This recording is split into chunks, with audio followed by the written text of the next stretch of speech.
Hello, where we are listeners. If you're a longtime fan of this podcast or you're just joining us for the first time today, we want to tell you more about our podcast platform called Spotify for Podcasters. We've been using this platform for over a year, and it's been easy to use, and new features are added all the time. You can record and edit podcasts from your phone or computer. You don't need anything fancy, and you don't need previous podcast experience. When you hit publish, you will distribute your podcast to Spotify and everywhere else podcasts are heard. Video podcasts are also available on Spotify if that's your kind of thing. And with Spotify for Podcasters, you can earn money in a variety of ways, including ads and podcast subscriptions. But here's the thing, you can earn money, but it's a free platform. There's no catch. If you're curious or want to see what it's all about, download the Spotify for Podcasters app or go to www.spotify.com/podcasters to get started. Hey, Melissa, what do you have to drink? Well, I have really bad allergies right now and the start of laryngitis, so I would like a glass of water. Water. How about we'll do water and I'll get you some hot tea. Thank you. Okay. All right. Let's do this. Glad to be with you.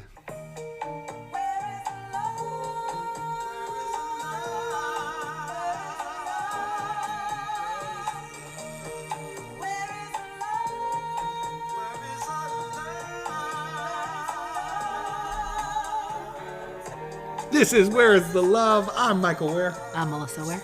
And Melissa, this may be the first episode of the podcast in which our theme song is actually relevant outside of the fact that it's Where is the Love? Because we have Christine Emba with us to discuss her excellent new book, Rethinking Sex. And the book comes out Tuesday. We're talking to her on Saturday. You'll hear it on Sunday. And so this is an exclusive before the release conversation with Christine. We actually just recorded it with her. She's running. She's doing book promotion and getting ready for what I think is going to be a pretty significant release. We're so glad we got to talk to her. We've known Christine for a while and think the world of her. I don't know what she thinks of us. She loves Saoirse. She loves Sush so much. Big fan of Saoirse. So, I mean, that's the main thing in our book. But yeah, I was really excited to talk with her. But Melissa, your voice is shot. And it's allergies, right? It's not, you haven't been yelling or anything. No, I went a little overzealous with the leaf blower on Tuesday, and my... Okay, we had leftover... Sorry, that is just the funniest. I really like cleaning our yard. It makes me feel good. Yeah. And so I leaf blew because we had leftover leaves from this past autumn, and they were just driving me wild. And so I went out... I can't really laugh. Overzealous with the leaf blower. And my Zyrtec went wild. Failed. My Zyrtec said, yep, this is where I check out. This is just too much pollen. So I had an allergy attack. And when I have a big allergy attack, which I do every few years, it attacks my voice box. My throat just gets so irritated. But specifically, like the voice box, whatever you call it. I don't know. Larynx. The larynx. Thank you. I was going to call it the pharynx. And I was like, no, that's the name for the throat, I think. I don't want to have to fact check this episode, please. At least not our opening. So let's just go with like your throat is scratchy. The place where my voice comes out is very irritated. Folks, we're so in the top 5 this week, you'll get an essay that's like an excerpt adapted from Christine's book. Would encourage you to buy the book. It really is worth the read. We burned through it, and we've been talking about it as we read it. After we finish, we'll be talking about it for months. It's come up in like a number of conversations with friends, even just in the last week. And so, but you can check out Christine's op-ed in Reclaiming Hope. And as always, would love, this, we do a lot of work for the Reclaiming Hope sort of suite of content, Yes. both the podcast, the political brief, Faith in the News, essays, the top 5. And it's all possible because we have such generous supporters. And so to those of you who are paid subscribers, want to thank you. To those of you who might be considering becoming a paid subscriber because you receive and benefit from the work, we'd certainly appreciate you joining us in that way. And you could do so at reclaiminghope.substack.com. Melissa, anything else you want to say before we jump right into this interview with Christine Emba? Alaria's turning 1 this week. She is. We're doing a birthday party. Yeah, we're doing a birthday party tomorrow, It's which is more for us and less for her. But Yeah. I'm so excited to decorate tonight. It's very bird related. Yeah, because she's the uccelletto, which is baby bird in Italian. Yeah, she's our little bird. I can't believe she's not going to be. Well, I mean, just to be clear, I don't care what the science says. I call my babies long after they're, medically babies. But, the doctors will stop calling her a baby. We'll call her a toddler. Yeah, unacceptable.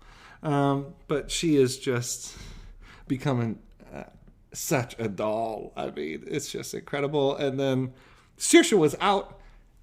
Folks, I tell you, Saoirse stood at it. We visited some friends outside of Philadelphia this morning, and Saoirse stood at an easel and painted for like 25 minutes without making a sound, without disturbing anybody. I mean, it was like watching something beautiful being birthed. So I'm like, Melissa, we need to get this girl an easel. Let's dig in here. It was so sweet to see her do that. Yes, it's a rarity to get her to stick to something that long because she is 3 years old and her mind is just frenetic. Yes.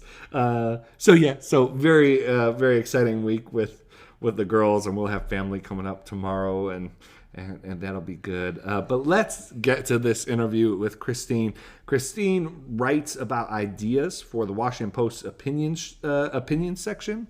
Before coming to the Post in 2015, Christine was the Hilton Kramer Fellow in Criticism at the New Criterion and a deputy editor at the Economist Intelligence Unit, focusing on technology and innovation. She grew up in Virginia and holds an AB in Public and International Affairs from Princeton University. Without further ado, here is our conversation with Christine Emba. So Christine, one of the first things that I just thought was quite amazing about this book is your cover. Who came up with this cover? Who chose this?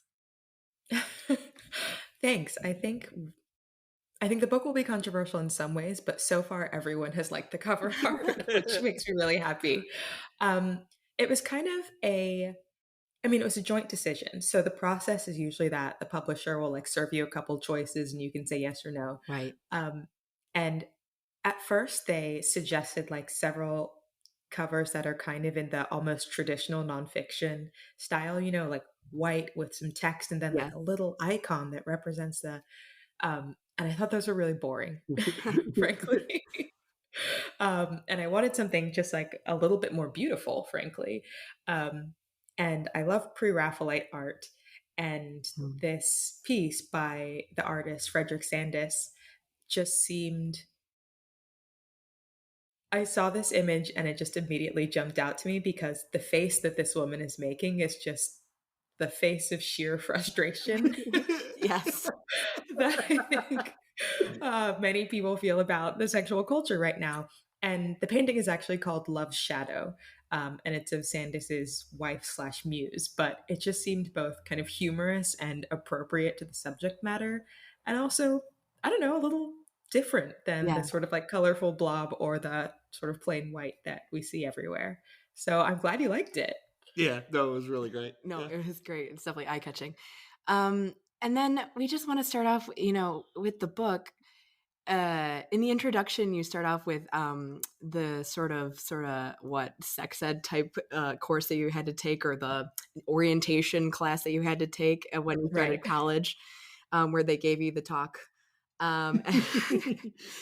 Sort of. Sort of. And then a little bit later on in the book, yeah, during I think your research or investigation for this book, you went to another college or university and you sat through sort of the same thing again, and some things had changed and some things hadn't. And I felt like that was really representative of some of the things that you're touching on in the book. Um, and besides that, that and what we're seeing in the culture, why did you write this book? What inspired it? Yeah, so to be clear, that was the same university Oh, yeah. that I went to twice. I mean, I sat through the talk at Princeton, when I was a freshman, and then my sister, my younger sister, is actually or was actually at the same school, and I was reporting this out and went and sort of snuck into her orientation, and it remained the same. And the same was not great, Yeah. basically. It was an introduction to how sex should be at college that really gave kind of no information about what sex meant, what relationships would look like, what students should really be doing to care for each other. Mm-hmm. It was just a kind of risk avoidance lecture Yeah. by the administration telling students, you need to get consent. This is what consent looks like. Otherwise, you're in trouble. Stay away from that, but otherwise, hands off. That's Um, as much about mitigating the university's risk as it is about the risk of the students. Absolutely. Yeah. Yeah. Absolutely. Um, and so, why I wrote the book, I mean, I've always been interested in questions of culture, society, and ethics. Um, I'm a columnist at the Washington Post, and currently my byline says Christine Emba writes about ideas in society, which is kind of everything. um, but during the Me Too movement, the Me Too moment in 2017, 2018, I was just so fascinated by the dynamics there. And I was writing a lot about those cases, Harvey Weinstein, Matt Lauer, etc. And I thought that moment was really galvanizing. First, it showed that the problems with sort of sex and consent and how women and men interact, the problems that many people kind of thought were resolved by the sexual revolution and by the feminist movement had not been resolved. They hadn't gone away. And some of the cases during Me Too had really clear answers, right? Harvey Weinstein, you should not, in fact, lock your assistants into hotel rooms and sexually assault them. But other cases, and in fact, some of the cases that got, the most discussion were tricky. They surfaced tricky issues that weren't so easily resolved and that were affecting our sexual culture. So you think of stories like Cat Person Mm-hmm. or the Aziz Ansari affair, Yeah. where, it's not as clear as somebody was raped or this was actually non consensual. And yet they resonated with so many women and some men too, because it seemed like everybody had their own story. And I wanted to dig into those more personal, gray area questions more deeply, figuring out what kind of was ailing our sexual culture, why everybody seemed to have entered into this malaise that brought them into these situations so often that they found Cat Person relatable. And so that led to It a is. lot of Yeah, it's other true. questions. No, it was, I mean, Melissa, maybe you saw this among your female friends, but when that story came out, like every woman shared and was like, "Oh yeah, that happened to me," or like, "Oh, I Oh, can relate to this. Yeah, it sucked, but it's normal, 100%. right?" Yeah. And I thought that was really sad and disturbing, and also clearly showed that there was like some underlying problem with Right. how we conceived of or were experiencing our sexual culture um, that wasn't really being talked about.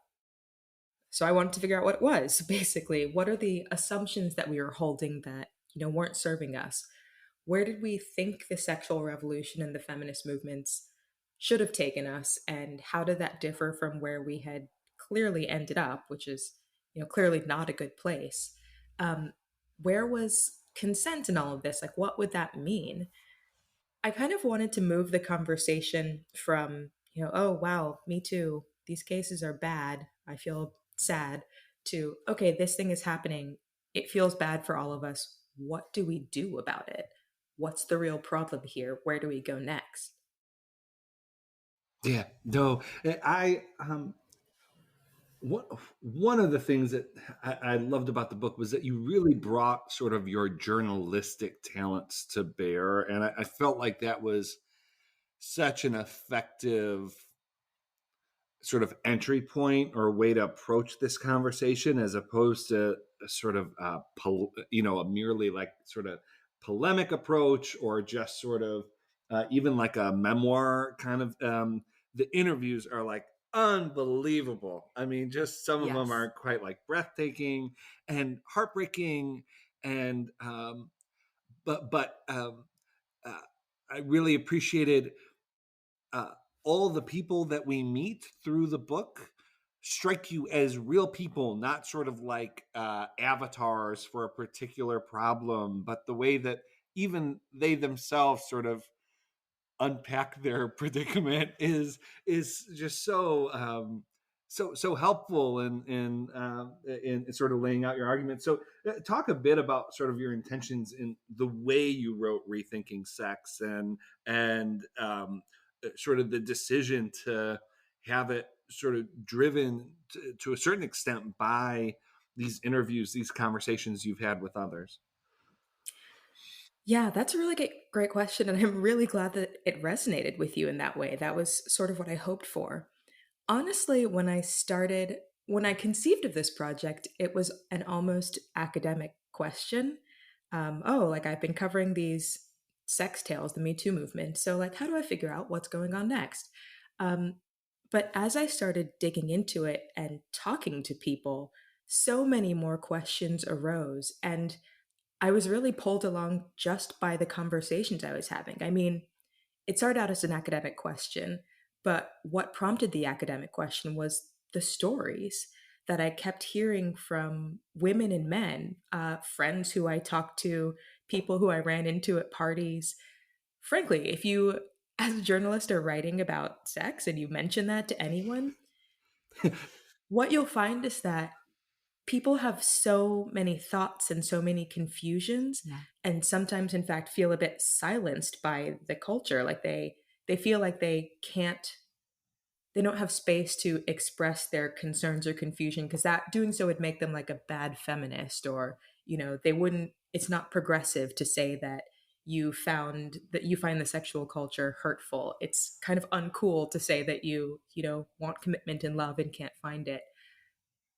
But people really want space to vent in some Hmm. ways, to sort of work through their feelings, and also in having these conversations.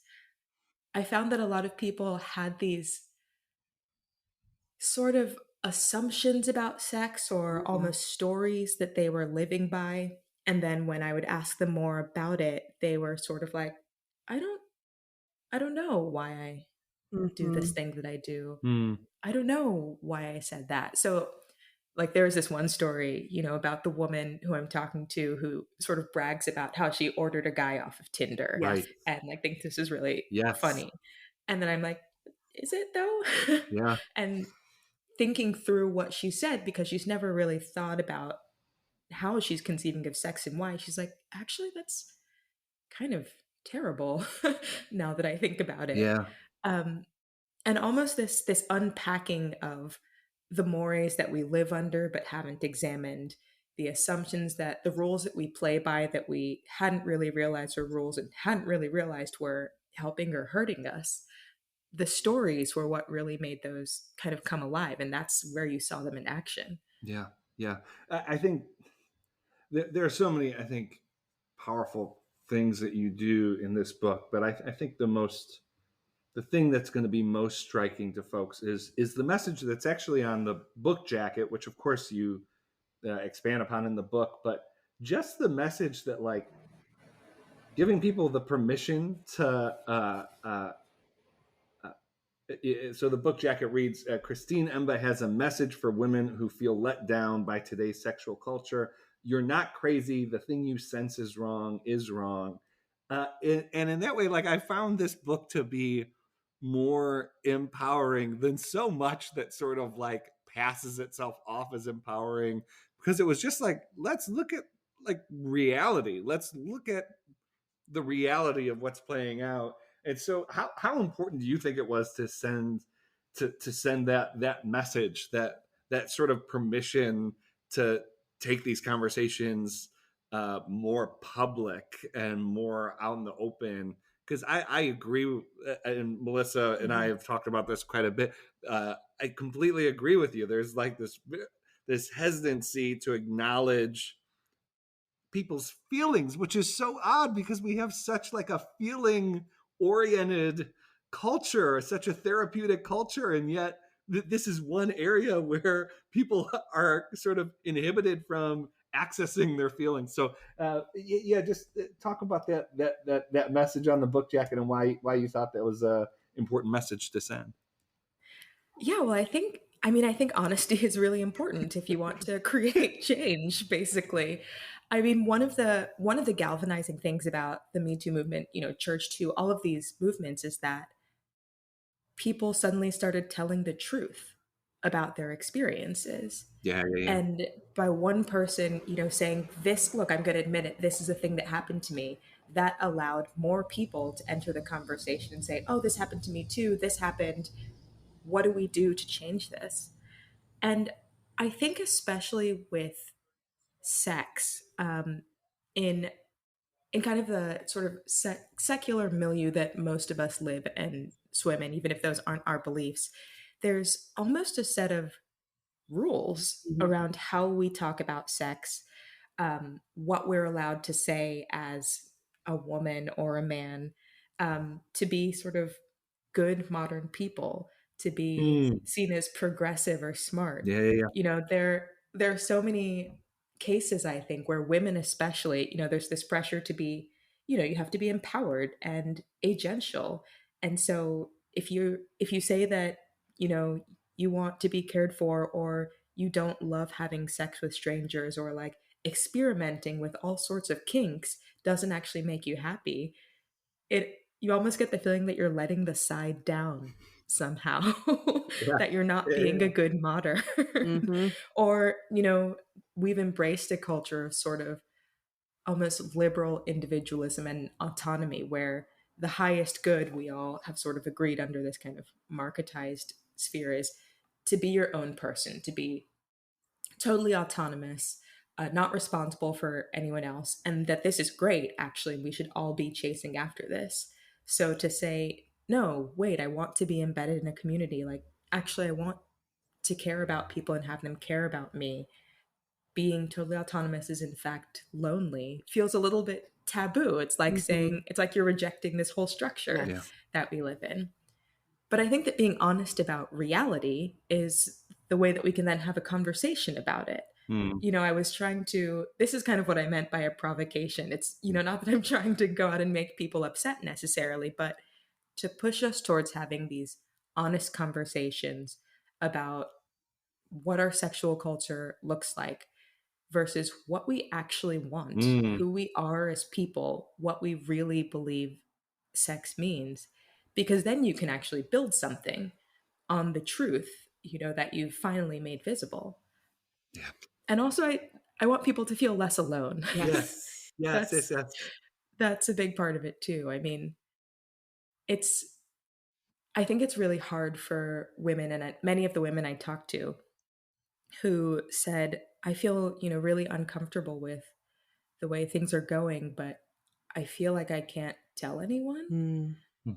because I feel like I'm the only person who feels this way. Mm-hmm. Like, I hate all these hookups I'm having. They make me really sad, but clearly everyone else seems happy. Mm-hmm.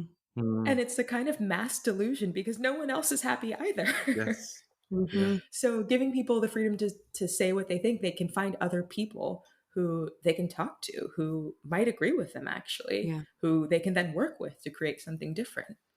Yeah, and it's funny that we've gone into this because I took a Peloton ride, and I said to Michael afterwards, I said, "Wow, we're about to talk to Christine. This feels like a case study." So I took a Peloton ride with Cody Rigsby, whom I love. He's the most popular Peloton instructor, and he has these rides called the XOXO rides.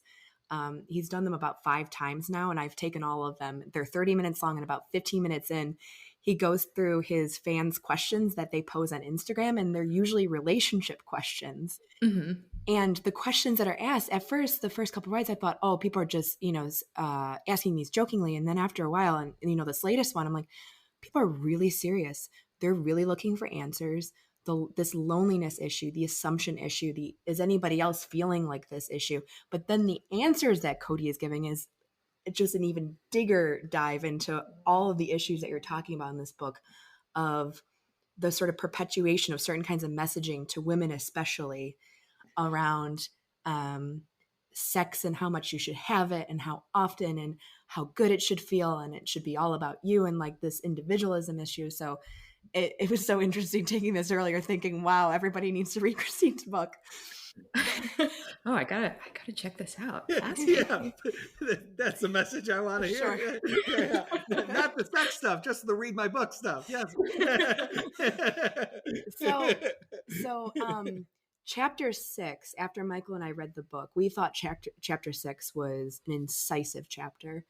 And you talk about this idea that our sex lives are not private, like we assume that they are, or like we've been told that they are. Could you dig into that a little bit for our listeners?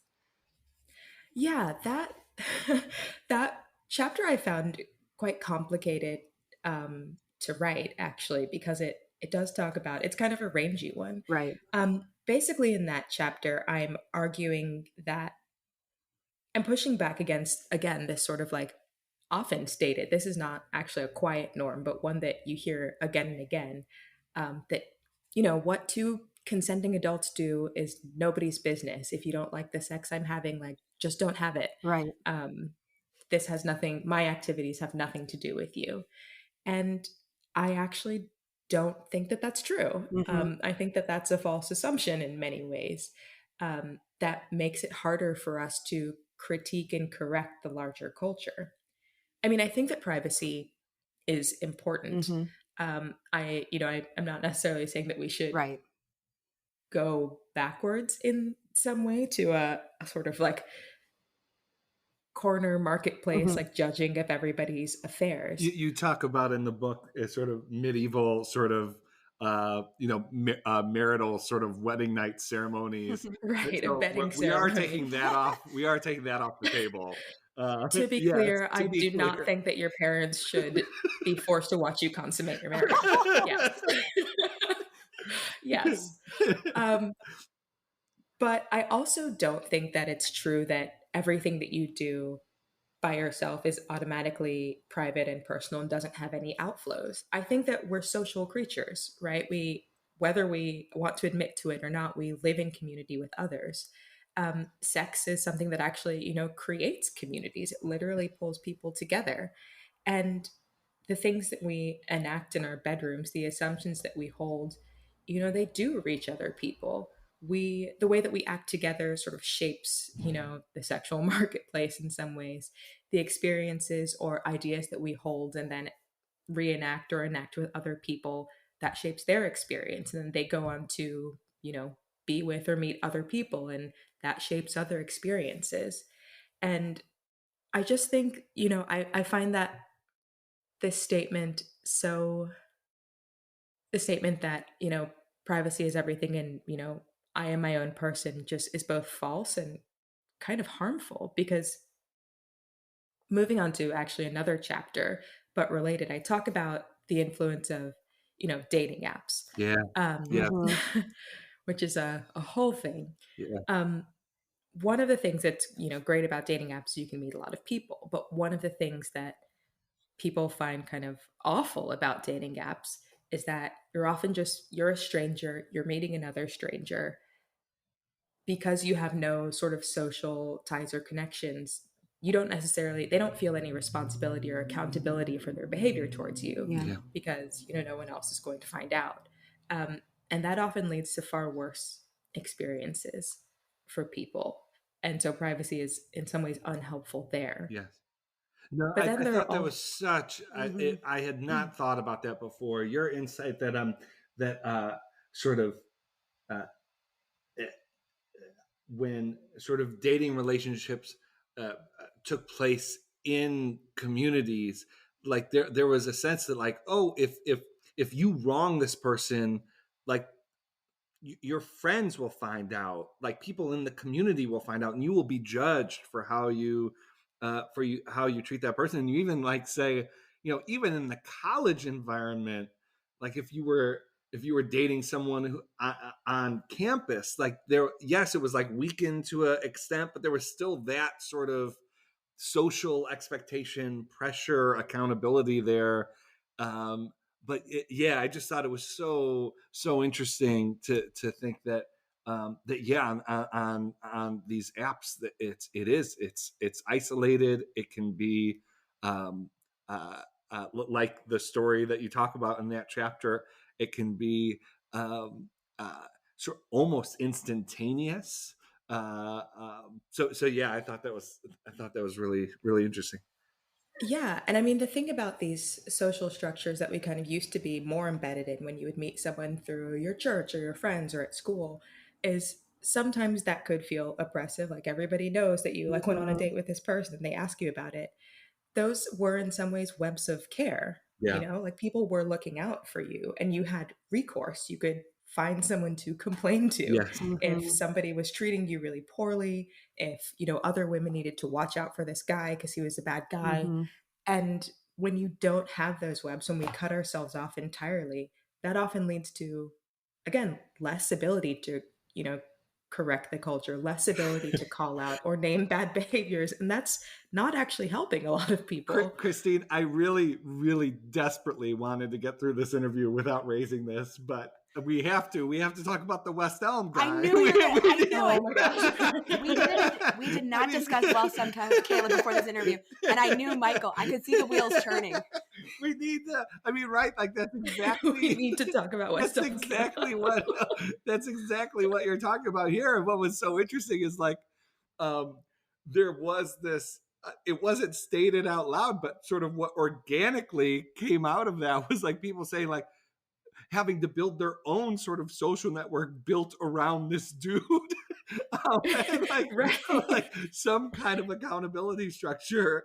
Do you want to explain West Elm, Caleb, for Uh, so this was a fascinating moment in our time.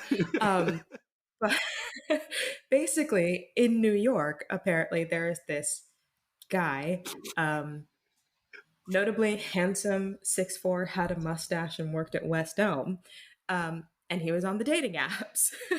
And he matched, I guess he was like matching with multiple women and would like be seeing all of them and like be like sleep with one the night before, the next morning be like on to this other woman while like still chatting with the last one and like had all this stuff going on. And somehow the women, like multiple women who he was dating at the same time or sort of dating, found each other on the TikTok platform and were like sharing how they were like ghosted by this guy or whatever. And other women were like, wait, that guy? He's talking to me too. And then the next one, oh, that guy? We're all talking to the same guy? How is he doing this? And it raised really interesting questions on both sides, right? Because first, there was this question of like, okay, is he doing something wrong Mm-hmm. by yes, Yep. seeing multiple right, people? He didn't say he was committed to any of them. But I think it was actually, and I think it, his privacy, like now all of these companies were like calling him out on Twitter, like his name was, Mm-hmm. pictures of him were being circulated online. People found his address. That all seems bad. I don't think they yeah, should have actually been right, harassing yeah, him.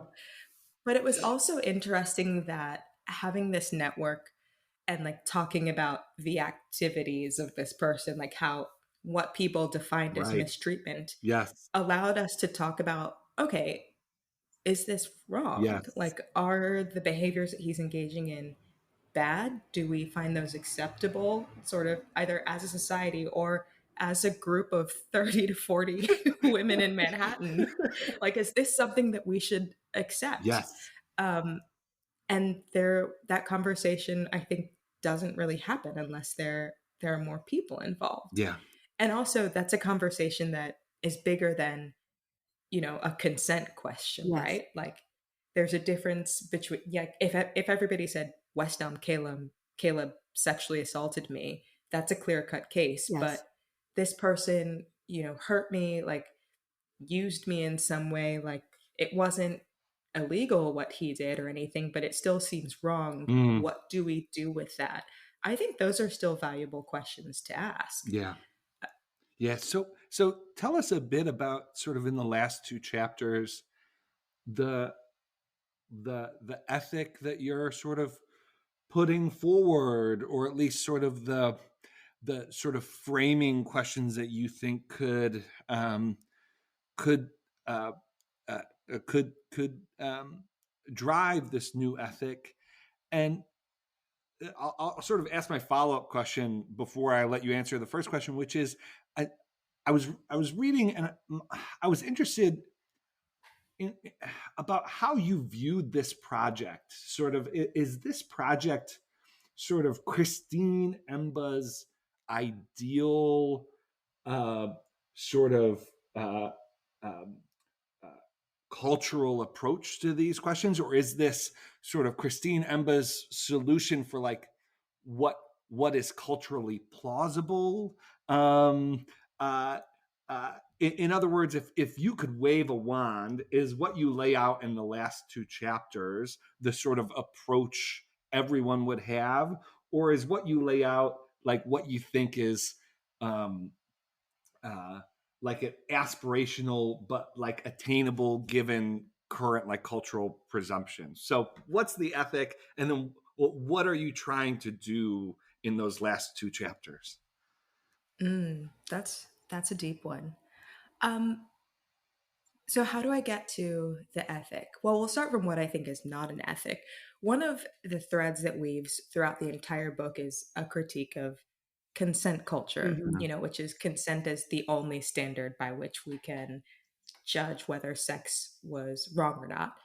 Either the person didn't consent and it was rape, and that's bad, and we know that's bad, Yeah. or the person did consent, and past that, we can't Right. cast any judgment. All, people can do whatever they want to as long as they consent.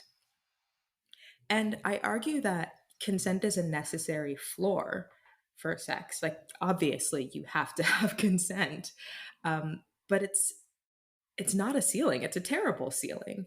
If we are only asking ourselves, did I not criminally assault someone, the bar is on the floor. Like, that's a woman said to me, the bar is in hell. Yeah. Uh, Yeah. and so, I argue that consent is a legal criterion. Like, it will keep you out of jail. That's good. But we want something more for our relationships, for our encounters with other people, for how we experience sex, hopefully for our culture. We want a higher standard than not strictly illegal. And so in the latter chapters, I propose sort of an ethic, not just a legal criterion, but how do we think about how to have actually good and moral sex? Because I also think that it's important to reclaim the ability to say some things are good and some things are bad, Yeah. Mm-hmm. not just, well, you consented, so hands off, we can't talk about it anymore. And the ethic that I propose is willing the good of the other, which is a phrase by St. Thomas Aquinas, Mm-hmm. Aristotle by way of St. Thomas Aquinas. And it was his definition actually of love, Mm-hmm. not necessarily romantic love, but like love as a good. And willing the good of the other means caring as much about the other person as you would care about yourself.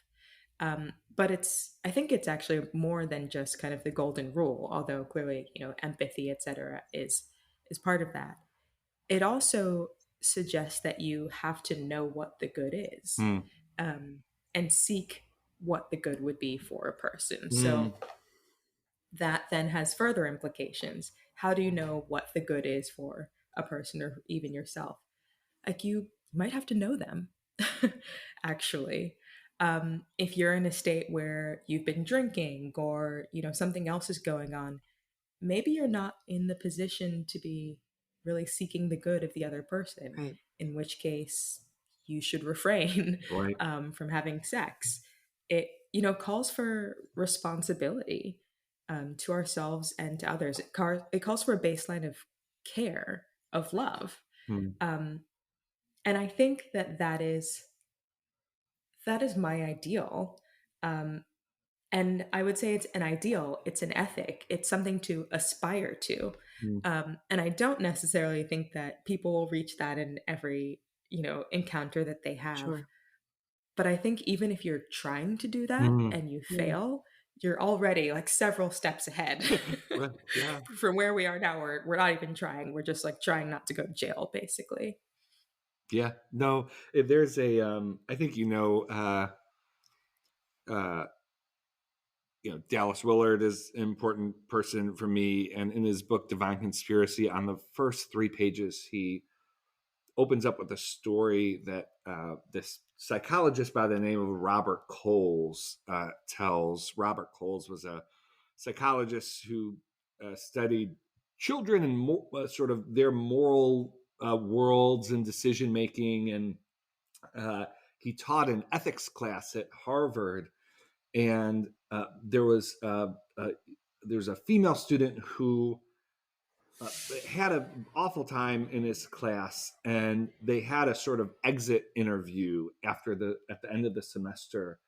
And during the interview, she says something like, um, uh, uh, "Well, she tells him that." During the class, she came from a lower income background. She was working. She was working while she was in college, and she was propositioned during class by other students who said, it looks like you need some money. Why don't we have an exchange here, basically? And Whoa. she poses to Robert Cole. She says a question that kind of haunted him, which is, what does it really matter if we know if we know what it means, if we have a conception of what is good, if we don't try to be good? And he Mhm. said that that haunted him, and Willard takes that as a jumping off point for exactly the kind of uh, inquiry that you're talking about, in the sense of, what does love really require, and what does it mean to not just have ideas about what's good, but what does it mean to actually become the kind of person who would do what's good? And so I'm really excited for this book to get in folks' hands. It comes out on Tuesday. And we're excited for you. We're thankful for you for this project. We have friends that we can't wait to read this book. We're having conversations all the time with each other and with folks that we know about these kinds of things. And I think you're going to give people a lot of permission to feel what they feel and ask questions that they have always sort of asked themselves and sort of whispered to their most sort of like trusted confidants, but that actually need to be taken up, I think, in a bit more of a public way. And so we're rooting for you. We hope folks get Rethinking Sex that comes out on March 22nd, right? That's the Tuesday, Tuesday, March the 22nd. 22nd. Yeah, Um, thank you. yeah, Thank you so much for having me on. I mean, I do think this is really important. As I said, it started out as a little bit of an academic project, but it became kind of a personal project in Mhm. some ways. As my editor told me many times when I was whining about how emotional I felt in parts of writing I can this, imagine. often authors write the book that they themselves need to read. Mm, And it's the sort of book that I almost wish that I'd read, that I had to read when I was younger and trying to navigate this space for myself. And I think if you talk to young people or older people, men and women, I do feel like there's a hunger, a longing for actually a higher standard, like how to be good, how to actually find, the love and care that we all long for as yes. human people with human dignity.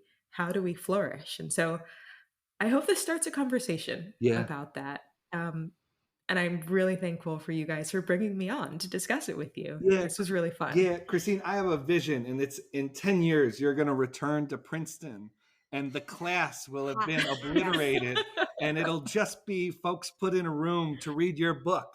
And that will be the new that will be the new course. And so may it be so. May it be so. And Your dream. Christine, we'll look forward to following how this conversation unfolds, and thankful for your friendship, and we're rooting for you.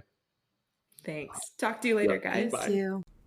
Well, there it is. That was Christine Emba with Washington Post. Christine is the author of Rethinking Sex, A Provocation.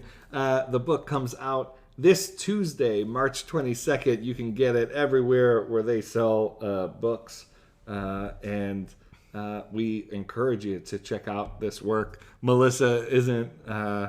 we just think so highly of Christine. And so what a great conversation. And there's... it's so good to talk with an author about a book where... we talked to Christine for 35 minutes, and